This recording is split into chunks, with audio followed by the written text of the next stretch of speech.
మీరు ఇది నడిచిపోవడానికి గల కారణం ఏంది? మరి అందరేమో బస్సులలో విమానాలలో పోతున్నారు. మరి మీరు ముస్తాబాద్ నుండి మన తెలంగాణ గడ్డ నుండి ముస్తాబాద్ నుండి మరి వెళ్తున్నారు. మరి కారణం ఏంది? మా రాజకృష్ణ గారి శ్రీ క్యాన్సర్ రాజకృష్ణ గారి ఆధ్వర్యంలో ఇది ఇంకా రెండోసారి మూడోసారి నాలుగోసారి మా కృష్ణ రాజకృష్ణ 13వసారి శబరిమల యాత్ర. మేమందరం కూడా మా కొద్ది చైర్మన్ గారు 18 సార్లు అయిపోయింది. అందరూ కూడా మేము నాగరాజు 30 సార్లు అయింది. మాల అందరూ కూడా పెద్ద 20 సార్లు 10 సార్లు 15 సార్లు దేశాల్లో ఉన్నాం. అయితే కొందరు కోరిక ఏంటంటే ఒక్కసారి కృష్ణ ఆధ్వర్యం నడుచుకోవాలి. వ్యక్తిగత అయ్యప్ప స్వామి వ్యక్తిగతంగా కాకుండా కూడా లోక కళ్యాణ ప్రాంతం ప్రజలు తెలంగాణ అందరూ కూడా మంచిగా ఉండాలి. గౌరవనీయులు పెద్దలు కేసీఆర్ ఇంకా చల్లగా ఉండాలి. ఇంకా రాష్ట్రాన్ని అభివృద్ధి చేయాలి. ఇవన్నీ కూడా కృష్ణస్వామి గారి వారి పాదంలో నడుచుకుంటూ పెద్ద పెద్ద టాస్కే పెద్ద రిస్క్ అయినప్పటికీ కూడా కృష్ణస్వామి గారి మీద భారం అయ్యప్ప స్వామి భారం తీసుకోవచ్చు. అంటే మీ ఉద్దేశం ఏంటంటే కేవలం లోక కళ్యాణార్థమే మీరు ఈ యాత్ర చేపట్టారు. సర్వే జన సుఖినో భవంతు.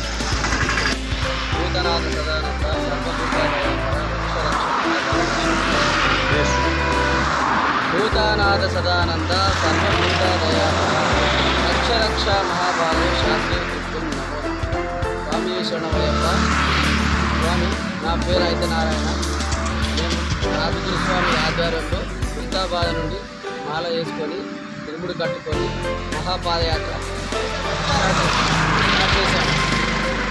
మేము హిందూ ధర్మం కోసము మన ఇప్పుడు ప్రపంచంలో జరిగే ఈ లవ్ జిహాద్లని ఇలాంటి ఎన్నో సమస్యలతో ఎదుర్కొంటున్నారు కదా. మన హిందూ ధర్మాన్ని ఎవ్వరు కూడా హిందువులమని తెచ్చుకోవడానికి మొదట బొట్టు కూడా ఉంచుకోవడం లేదు.